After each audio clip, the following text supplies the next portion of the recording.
Hello traders, welcome to Traders Legacy. I am back with another interesting topic today. Types of trading. जानता हूँ इसके ऊपर already मैंने एक वीडियो अपने चैनल पे डाल रखा है, फिर भी मैं एक और वीडियो बना रहा हूँ क्योंकि कुछ ट्रेडर्स बिगिनर्स मुझसे मैसेज कर रहे हैं, मुझसे डाउट पूछ रहे हैं कि आखिर ट्रेडिंग के टाइप्स कितने होते हैं, मार्केट के टाइप्स क्या होते हैं।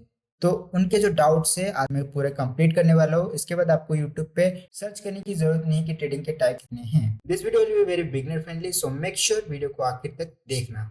मैं वीडियो को ज्यादा लंबा नहीं खींचना चाहता, तो फटाफट से शुरू करते हैं। सबसे पहले हम देखेंगे मार्केट के टाइप्स। मार्केट के टाइप्स के अंदर कुछ पार्ट्स रहते हैं, जैसे कि इक्विटी एंड बॉन्ड मार्केट। अब इक्विटी एंड बॉन्ड मार्केट क्या है, मैं यहाँ पर म्यूचुअल फंड के बारे में बात नहीं कर रहा। इक्विटी यानी कि डायरेक्ट शेयर्स। ओके, किसी कंपनी किसी स्टॉक के मैं डायरेक्ट शेयर्स को बाय करता हूँ या फिर सेल करता हूँ और अपने अकॉर्डिंगली उसको होल्ड करता हूँ। ओके, अपने अकॉर्डिंगली उसे होल्ड करता हूँ। जिससे दिक्कत मुझे क्या आती है, ये शेयर्स की वैल्यू हमें बहुत ज्यादा एक्सपेंसिव कॉस्टली पड़ जाते हैं और इनमें कोई भी लेवरेज देखने को नहीं मिलता। अभी लेवरेज क्या है, आई बटन पे एक वीडियो आ रहा होगा, जाकर चेक कर लेना, डिटेल मैंने समझाया है लेवरेज क्या होता है। ठीक है, किसी भी स्टॉक के शेयर्स को हम खरीदते हैं और होल्ड करते हैं अपने टाइम के अकॉर्डिंग। एक महीना, एक हफ्ता, एक साल, 2 साल ऐसे होल्ड करते हैं, उसे हम इक्विटी मार्केट कहते हैं।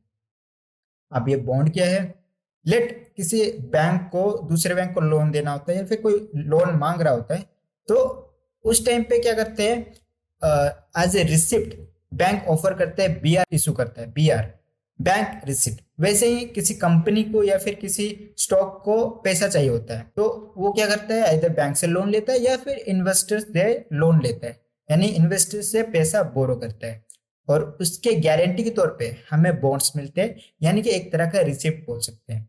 उसी रिसिप्ट में हम इंटरेस्ट खाते हैं, यानी कि हमें फिक्स्ड इनकम मिलता है मंथली। ठीक है, that is called the bond market. Next type पे चलते हैं, डेरिवेटिव मार्केट या फिर कॉन्ट्रैक्ट। ज्यादातर ट्रेडर्स इसको लाइक करते हैं क्योंकि यहाँ पर एक टर्म आता है हीरो जीरो। ठीक है, डेरिवेटिव मार्केट हमें भी पसंद है। सो लेट्स सी आखिर डेरिवेटिव मार्केट्स होता क्या है। It's a contract. अभी कॉन्ट्रैक्ट क्या है, इसके कुछ टाइप्स होते हैं, उन टाइप्स को समझते हैं जिससे आपको समझ में आ जाएगा कि कॉन्ट्रैक्ट क्या होता है। फॉरवर्ड कॉन्ट्रैक्ट, लेट आप एक आलू के फार्मर हो, आप आलू खेती करते हो, आपका पर क्विंटल एक्सपेक्टेशन क्या है, अभी गवर्नमेंट वैल्यूएशन क्या है, $2। ठीक है, पर क्विंटल आप $2 पे से बेचना चाहते हो। ठीक है, अभी गवर्नमेंट वैल्यूएशन है, बट अभी आपके आलू ठीक से उगे नहीं है। आपको भविष्य में इन फ्यूचर आपको ये पोटैटो बेचने हैं, बट यहाँ पर कुछ केसेस हो सकते हैं, लाइक अगर बारिश हो गया या फिर सूखा पड़ गया तो आपके आलू की खेती खराब हो सकती है। आप इससे डर रहे हैं क्योंकि गवर्नमेंट इससे आपका प्राइस ड्रॉप कर देगा, $1 पे कर देगा, तो आप डर रहे इस चीज से। वही अगर मैं इसका सोल्यूशन निकालूं तो यहाँ पर आपको एक थर्ड पार्टी कंपनी मिलती है, चिप्स कंपनी बोल लो। वो क्या करता है, उनका जो इनिशियल इन्वेस्टमेंट है to buy purchase potato was $4। ठीक है, वो $4 पे पोटैटो खरीदना चाहिए या फिर $4 से नीचे। अगर $4 से ऊपर यानी कि $5 भी हुआ तो वो पोटैटो नहीं खरीदे, क्योंकि वो उनका इनिशियल इन्वेस्टमेंट से ज्यादा हो जाएगा और उनका लॉस होगा। ठीक है, तो कंपनी चाहती है $4 पर क्विंटल वो खरीदेगा और पोटैटो चाहता है $2 पर क्विंटल वो बेचेगा। ठीक है, और इन दोनों के बीच में एक सुलह होता है, दे डिसाइडेड कि एक कॉन्ट्रैक्ट क्रिएट करते हैं। इन भविष्य में अगर कुछ होता है तो मैं ये कंपनी इस पोटैटो फार्मर से $3 पे पोटैटो खरीदेगी पर क्विंटल। ठीक है, अब चलते हैं भविष्य में क्या होता है इन फ्यूचर में। लेट से पोटैटो के रेट गिरते हैं क्योंकि बारिश होती है या फिर सूखा पड़ता है, और गवर्नमेंट ने पर क्विंटल 2 से इसे $1 कर दिया। ठीक है, $1 पे इसको कर दिया। अब ये कंपनी चिप्स कंपनी हरामी है भाई, ये क्या करेगा, इसे दिखेगा कि पोटैटो रेट इतने गिर चुके हैं, इस फार्मर के पास बहुत ही गंदे पोटैटोस होंगे, खराब पोटैटोस होंगे, इस फार्मर्स में क्यों खरीदूं, मैं किसी और फार्मर से खरीदता हूँ। तो वो क्या करेगा, ये जो कॉन्ट्रैक्ट है इसे नामंजूर कर देगा। ठीक है, और दिक्कत क्या होगी, फार्मर को बहुत ज्यादा दिक्कत होगी। नेक्स्ट, अगर केस 2 अगर होता है, लेट्स पोटैटो को वैल्यू इंक्रीज हो जाते हैं, अच्छी खेती होती है, बारिश नहीं पड़ता, सूखा नहीं पड़ता, गवर्नमेंट ने इसका $5 कर दिया, ठीक है, $5 कर दिया। अब पोटैटो कंपनी क्या सोचेगी? पोटैटो कंपनी सोचेगी अभी भाई मैं बच गया कि भाई मैंने इसको $3 कॉन्ट्रैक्ट पे से डिसाइड कर लिया था, तो भाई खत्म होता मैं, ठीक है। अब उसका महंगाई बढ़ गई है, अब वो डर रहा था। अब पोटैटो फार्मर क्या करेगा कि भाई इतना ज्यादा बढ़ चुका है, $5 बढ़ चुका है, मैं भला इस थर्ड पार्टी कंपनी को क्यों बेचूं, मैं डायरेक्ट गवर्नमेंट को बेच देता हूँ, $5 का मुनाफा हमें मिलेगा, ठीक है। तो आप फॉरवर्ड कॉन्ट्रैक्ट पे कभी भी आप ट्रेड नहीं कर सकते, क्योंकि इसका जो बिलीव रहता है, ये जो कॉन्ट्रैक्ट रहता है, ये दोनों पार्टनर्स के, दोनों जो कस्टमर्स है उनके ट्रस्ट पे डिपेंड करता है, तो we can trade on forward contract. तो एग्जैक्टली इसी चीज को अगर हम फ्यूचर्स कॉन्ट्रैक्ट पे लेके जाए, ठीक है, फ्यूचर कॉन्ट्रैक्ट में अब एक टर्म डाल दिया जाता है, वो है एक्सपायरी। ओके, आपको एक लिमिटेड टाइम ड्यूरेशन मिल जाता है। मैं एक एग्जांपल ले रहा हूं यहाँ पर। हैली डेविडसन मेरा फेवरेट बाइक है, this is my favourite bike, जिसका वेटिंग पीरियड आज के टाइम पे है 90 डेज, और ये गाड़ी पड़ जाती है 3.25 लाख, ठीक है, 3.25 लाख की ये गाड़ी पड़ जाती है।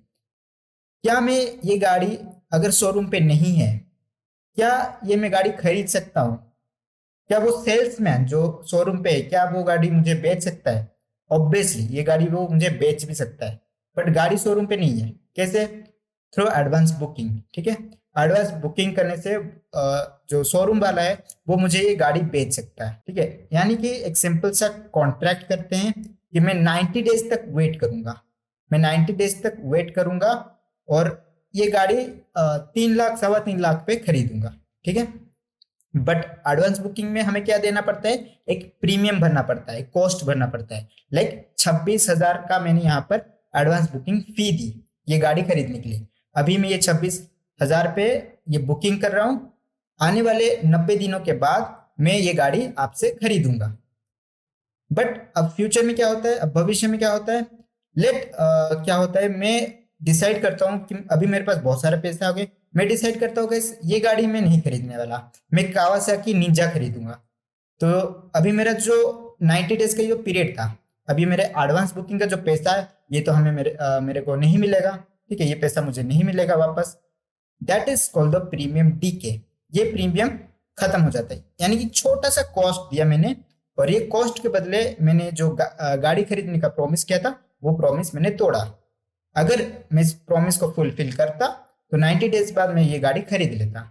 उसके बदले ये जो प्रीमियम है, ये प्रीमियम के लिए मैंने ये एडवांस बुकिंग की थी, ठीक है।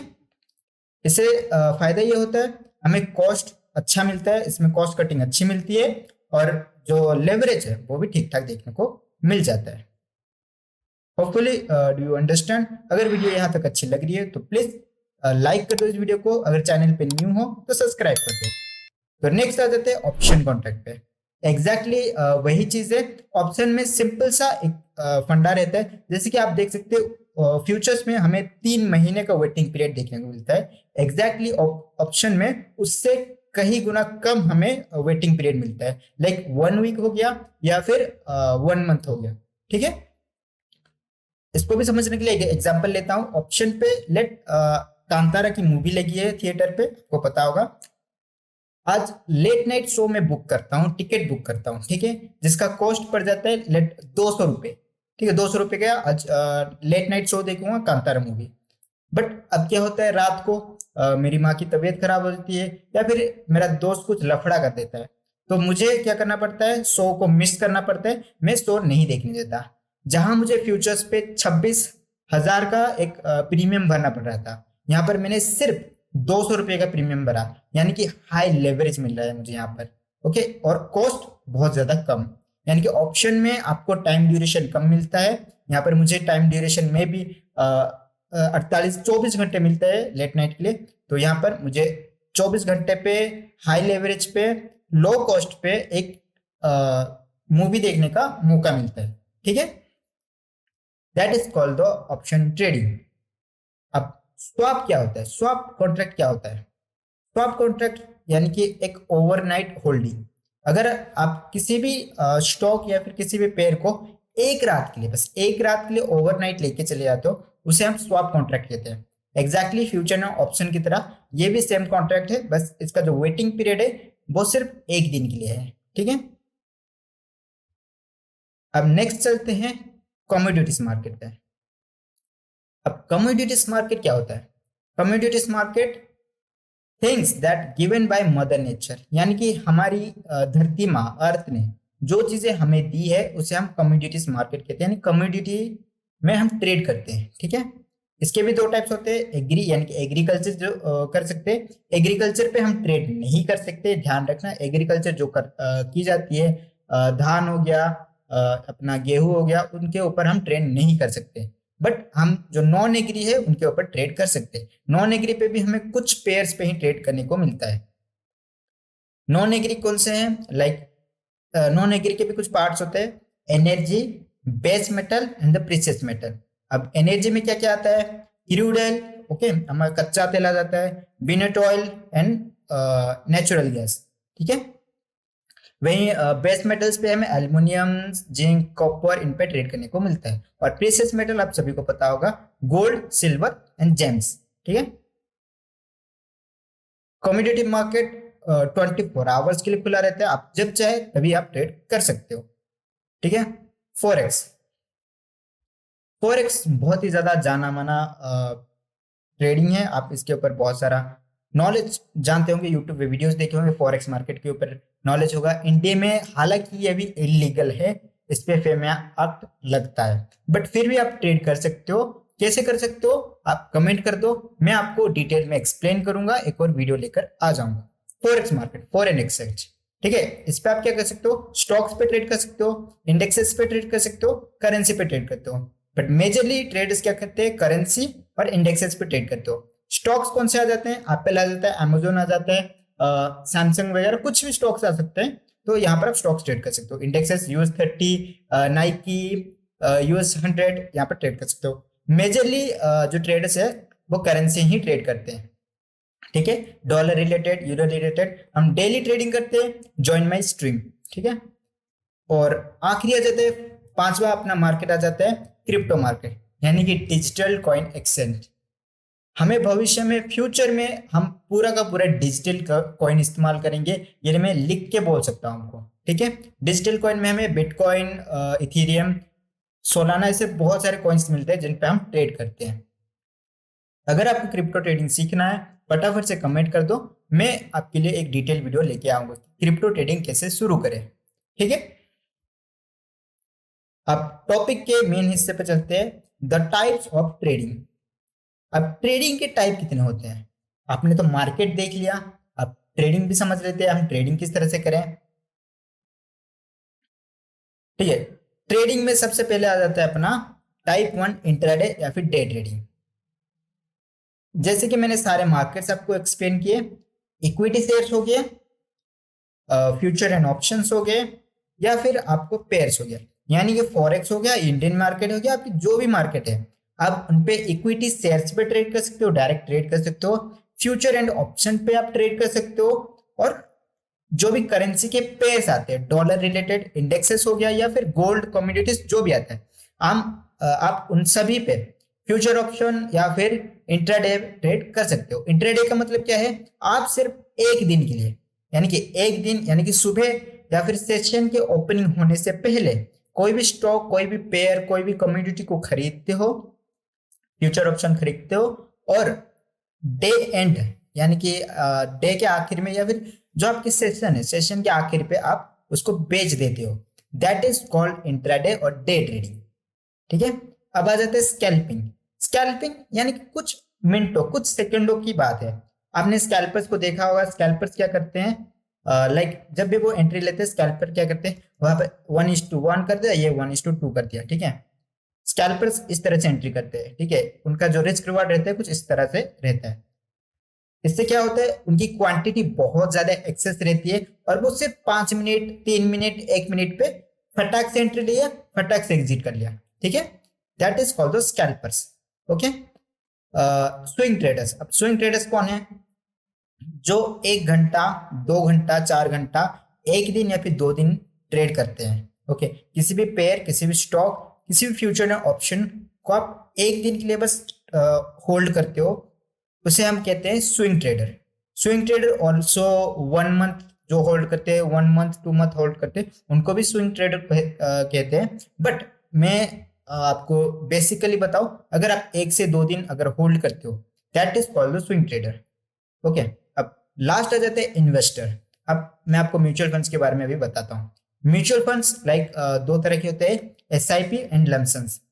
किसी भी कंपनी को अगर पैसा चाहिए और अभी आप क्या करते हो, मल्टीपल सेक्टर्स है, मल्टीपल स्टॉक्स है, लाइक कोई भी sector, health care sector, military sector, good consumer sector, आप कितने सारे सेक्टर है, इतने सारे सेक्टर पे आप ट्रेड नहीं कर सकते हो।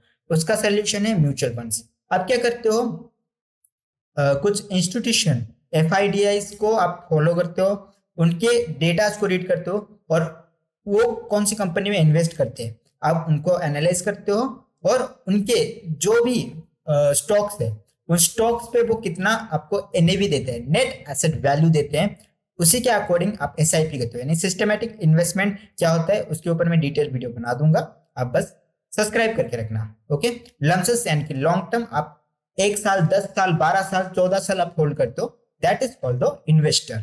इसमें क्या होता है, आपको कॉस्ट बहुत लंबा पड़ता है। ठीक है, होपफुली गाइस वीडियो आपको समझ में आ चुका होगा। अगर समझ में नहीं आया, एक और बार वीडियो को स्किप करके देखो, फिर भी समझ में नहीं आया तो कमेंट कर दो। मैं कोशिश करूंगा कि आपको इंस्टाग्राम टेलीग्राम पे करके आपके डाउट्स क्लियर करूं। That's all, thank you guys for joining us. फिर मिलते हैं एक और वीडियो पे। Bye bye, take care.